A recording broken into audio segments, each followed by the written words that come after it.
Hello guys, welcome to Captain Dorge's Armory. This is Captain Dorge. We are going to take a look at a couple of new toys in Das Garage, and then we're going to take a look at a battle that I played earlier today. This is the first new tank that I picked up. I picked up a T-30. Currently my T-30 is, well, it's pretty much stock. I've got the 120mm gun, which is good because this gun with a 105, would be a total laughing stock. So I've got the 120, which is nice, and I've got the 155 unlocked. I don't have the weight capacity until I upgrade the tracks, so no 155 for my T-30 yet, but soon enough. I can't even put three equipment on it. It doesn't have the weight capacity, so right now I just have improved ventilation. And when I go into battle with it, I just throw binoculars on because they're the only other module I have that fits in the weight limit. That I'm not going to put coated optics on this tank, and I don't want to pay to remove coated optics, so I just drive it with vents and binoculars because it's the only thing that'll fit. I also, I've got my 5120 fully upgraded. I've got a pretty fun replay where I played on Himmelsdorf with this tank. Not upgraded, and I'm not sure why I haven't uploaded that, to be honest, but that was a pretty fun battle. So I got this thing fully upgraded. I also picked up this thing. This thing is nasty. Object 268, Tier 10 Russian Tank Destroyer. This thing is great. I like it a lot so far. I've only played a few battles in it, but it's been really fun. This thing is like an Object 704 made awesome. And the Object 704 was already pretty good, but it's the big downside of the 704 is that its mobility is pretty terrible, really. But this thing actually has really good mobility. It's got good acceleration, and it turns really well, which is really nice because the 704 has really bad acceleration, and it turns really bad. So, liking the 268. Also, I just researched the Centurion 1. I sold my Comet. I liked the Comet quite a bit. It was a pretty fun little tank, but I just didn't feel like saving it, to be real honest. So I decided to sell it. But I don't have enough money to buy a Centurion yet. I'm 587,000 credits short. I also kind of want to get an opportunity to free experience a little bit more stuff on this tank before I pick it up. But I'm looking forward to Centurion Mark 1. That should be pretty cool. So I've got some new things in the garage, and I've been playing my Tier 8 premiums a lot to be able to buy these new things. And so the battle we're going to be looking at today is actually going to be a battle in the KV-5. I like the KV-5. It's a pretty fun tank, but it's a kind of a difficult tank to do well in for a couple of reasons. And the KV-5 is one of those tanks that's been in the game for a really long time now, and it hasn't really been touched that much. Like patches haven't really affected the KV-5 very much at all. So if you watch my videos and you saw one of the replay roundups that got put up by Jingles, I think the day before yesterday, where he's talking about the Lerva. The KV-5 and the Lerva are kind of sort of similar. You know, the KV-5 was really good when it first came out, but now the changes to the game in the last 2 years, they've really, I won't say they've made the KV-5 into a bad tank, but they've made the KV-5 more difficult to be as successful in. And we'll talk about the limitations of this tank, and then we'll take it into battle. The KV-5 is, it's really big. This thing is huge. Like, it's a big tank. It weighs 102 tons. It's really good for ramming. It's got a 1200 horsepower engine. It is actually fairly fast, but it's got really poor agility. It turns really bad, it turns really slow, it builds up speed really slow, but it actually gets up to a good top speed. It's actually not the slowest tank out there. It's actually deceptively quick. It's got a lot of health, and a lot of armor. The turret and the hull are the same thickness all the way around. 180 at the front, 150 at the sides, 140 on the rear. So even the rear armor on this tank is really thick. The two real big drawbacks to the KV-5 are the gun and weak points. The gun it's essentially the gun of the T-150, which is a tier 6 heavy. 107 millimeters is 6. Good rate of fire, 7 rounds per minute. Reasonable alpha damage, 300 damage per hit. The accuracy is pretty bad, 0.43, 2.9 second aiming time, not great. Penetration, though, is the real letdown on this tank, only 167. Now, that's not too much worse than the IS-6, which only has 175 millimeters of penetration, but it really, in a lot of ways, is quite a bit worse. So you have to really know what you're shooting at with a KV-5 to be able to do effective damage. And I keep a lot of APCR in this tank, but I don't really use it that often. Honestly, the APCR is not that great anyway, but my aversion to premium ammo is so strong that even when I have it available for the situations where I need it, I usually do my best to outplay the enemy instead of, out-purchase them. So I really try to avoid using the APCR with this tank, even though this is one of the few tanks in the game that arguably needs premium ammo in some situations. But we'll talk about that a little bit in just a second. The other reason why this tank is difficult to play is it's just festooned with weak points. The lower plate on it isn't the biggest weak point out there, but it is weaker. The real one is the R2-D2. This machine gun turret right here is universally known as either the R2-D2 or the droid. This thing will let in whatever hits it. You can shoot this with like a tier 4 and it'll go through. This is a weak point, although it's not quite as bad as the R2-D2. Same thing with this one up on top of the turret. Also, if you have a straight up high penetration gun, if you hit right down here, you'll penetrate. But really, if you can hit here, you can hit the R2-D2 a lot easier, and you can probably hit this easier, and you can probably hit this easier too. So frontally, this thing is just covered in weak points. It's actually not that uncommon to see KV-5s driven backwards. The problem with that is if you run into... There are enough tier 8s out there that'll just straight up brutalize this thing's armor, that if you drive the tank backwards, you have to make sure that you're not going to end up facing some of those tanks. Stuff like the AC-48, T-34, Ferdinand, basically tier 8 heavies, tier 8 TDs, and any tier 9s. They'll just blast through your armor really, really easy. So if you try to drive around the corner backwards on them, you're not going to really gain anything. You're just going to increase your chance of getting set on fire. I usually don't try to do the backwards KV-5 thing. I'm not very good at it. I feel more confident to just going forward and to try and disrupt people's ability to aim at my weak points. But with all the changes to premium ammo, mainly the fact that it's now available for credits, it's not that uncommon for people to just shoot premium at you, which is really stupid, all things considered. This tank is made of weak points. It's armored like a piece of Swiss cheese. Like, if you come frontally against a KV-5, I'm going to say 25% of your total target area is weak point. There's no reason to use premium ammo, but people do all the time, and it is incredibly frustrating when you're getting hit on the gun mantlet and it just goes through over and over and over again. Like right here. Like, look at that.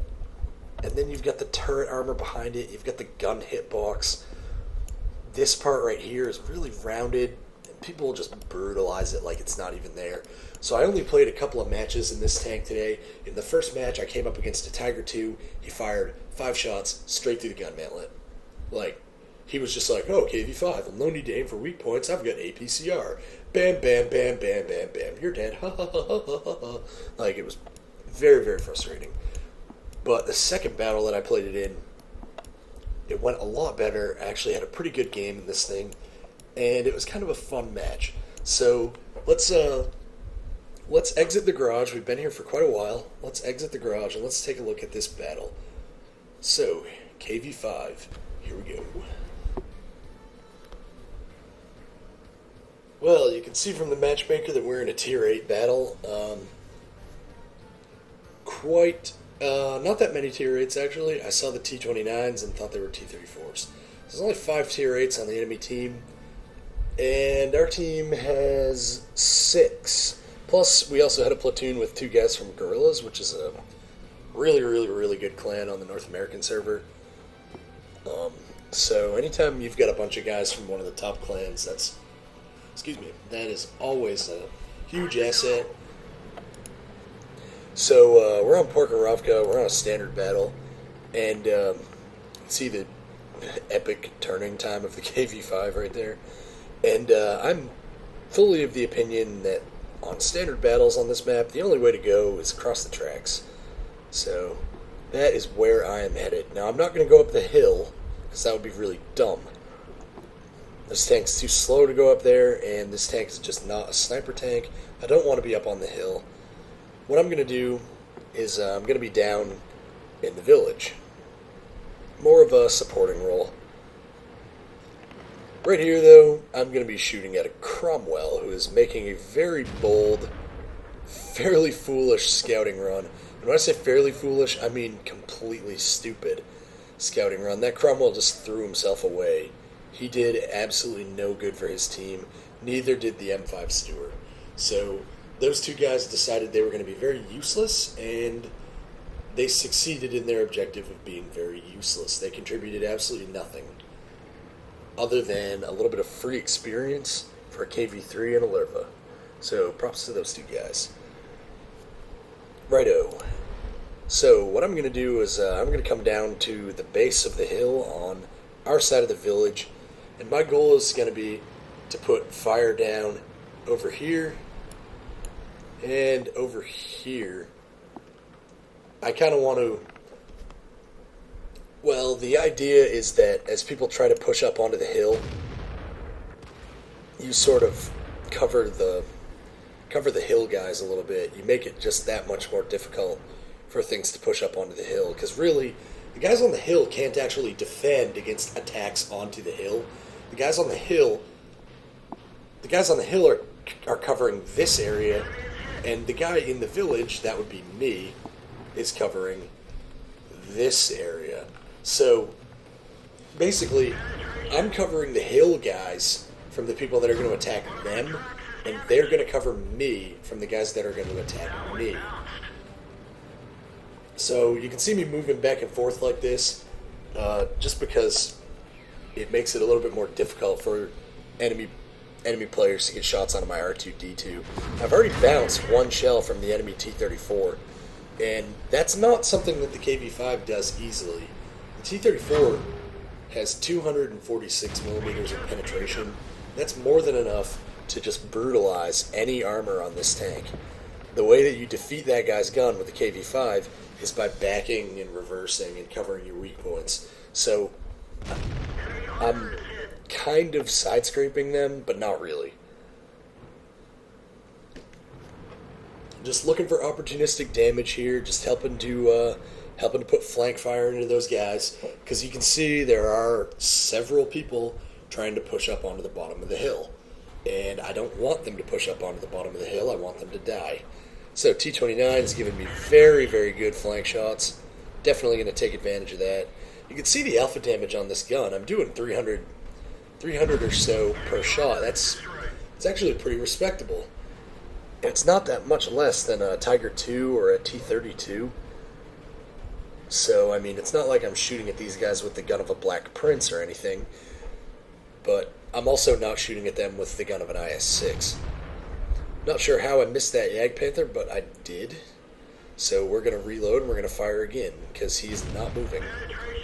And we put one into the Jagdpanther, but I thought I killed that guy, but it was actually the Super Pershing, one of the Guerrillas guys finished him off. So the T-29 gives us another side angle on his turret, and yeah, that's a shot that I'm going to take. You can see right here, the enemy Su-122-44 is complaining about the guys from Gorilla. the the Yag Panthers complaining about the other guy from Gorilla. The Yag Panther is complaining that the Super Persian can bounce all of his shots, and the SC-122-44 is complaining that he can't detect these guys, which I thought was pretty funny, because a Super Pershing, frontally, yeah, it should bounce every shot from a Yag Panther that doesn't hit its weak points. It should do it easily. And as far as the SC-122 goes, those things do not have very good view range, and that guy is sitting way back here, trying to fight guys that are up here. That's like 500 or 600 meters away. He's not going to be able to see enemy tanks by himself. He's going to need his teammates to do the detection. And if they're not detecting, he's not going to be able to do it himself. And even if they are detecting, it's going to be borderline whether or not they're even in view range, like draw distance, I mean. And if they are in draw distance, he's probably not going to have any shots anyway. I really think that island is a terrible position. It doesn't give you any shots until the guys that are in front of you are dead. So, you know, SU-122 is in a bad spot complaining about how it's not giving him good opportunities.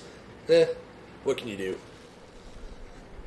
So I feel like I've really done about all I can for... I feel like I've done about all I can from where I was, so I moved forward a little bit more to try and get better angles on these guys' sides. But pretty soon, our guys on the hill are just going to push down and take those two guys out. Because all it is, it's an IS-3 on low health, and it's a VK-3002 DB on low health. And, you know, they've got a 50T up there, they've got an IS-6 up there, and I think they've got a Super Pershing around here somewhere, so not really a lot of threat. And there you go. The IS-6 and the Super Pershing and the FCM, they're all pushing. There's no reason for them not to. Like, those guys were no threat, so they've rolled over them. Now you can finally see where the SU-122 is, and again, it was a real shocker that he didn't have any firing opportunities from all the way back there. But, you know, he didn't, and obviously that was some sort of clan hacking, not bad positioning on his part. But I don't have any shots from here either because of, you know, my positioning. But that guy is foolish enough to drive up over the crest of the hill, and we put a couple of combo shots into him, and he's dead. See, there goes that guy again. RNG is, you know, just none of that guy's problems were generated by him. They were all generated by RNG and, you know, OP clans and stuff. So, yeah. So there's my opinion to that guy. And you can see the guerrilla people in their clan are basically telling that guy that he's an idiot. So that's that match in the bag. This was a good match for the KV-5 because whether it was due to Bads not knowing how to shoot me or just me not giving them good shots on the R2-D2 or, you know, angling and maneuvering, I didn't actually take that much damage. And because of where I chose to sit, I was able to shoot lots of flank shots, which KV-5, you either need to fight medium tanks or you need to get a lot of flank shots. So we were able to pull a pretty good result in that battle. Obviously we won. That was my double for the first win of the day. We got 2,900 experience for that and 96,283 credits, which is pretty good. Definitely not the highest I've ever had. I've had over 150,000 with the KV-5 before. But, you know, 96,000 is pretty good. Managed to get the Confederate medal. Pretty decent litany of destruction here. Not the greatest, but not too bad. See here that if we sort by damage, I actually had the highest damage on the team and more than double anybody in their match. But yeah, I'm actually kind of surprised. I didn't realize I'd done as much damage as I had. But 3,510 from a KV-5, that's not too bad. Top damage in the match. It's all about the flank shots. Sort by experience, came in number 2. We had a pretty good showing from, well, all of these guys. Basically, we had 5 guys on our team that did really well. The enemy team had nobody on their team that did particularly well. So it's not that surprising that we won. Kind of a good example of the performance of this gun. 19 shots fired, 15 hits, and not very accurate, so he missed quite a few shots. Of those 15, we had 13 penetrations, but again, almost all of these were flank shots. So with flank shots, even from a 167 pen gun, you should expect almost all penetrating hits. But, 3,500 damage, that's not too bad. That's about average for 13 shots at 300 damage each. And you can see the armor right there. 11 hits received. We got 6 penetrations, but 3 of those were just for tracking damage. I spent a lot of time side scraping, and I spent a lot of time not giving good angles on my weak points. So I was able to bounce 5 shots and have 3 eaten by the tracks. So that's 8 out of 11 hits that were ineffective. That's pretty good, really. Managed to absorb 3,200 potential damage. Not bad, not bad, not bad. And I didn't use any premium shells or any consumables or anything. So out of that 96,000 credits, managed to keep a profit of 85,675, which is pretty good. So the KV-5, it ain't as good as it once was, but it's as good once as it ever was, if I may quote Toby Keith, which I may because I just did. So yeah, I hope you enjoyed this.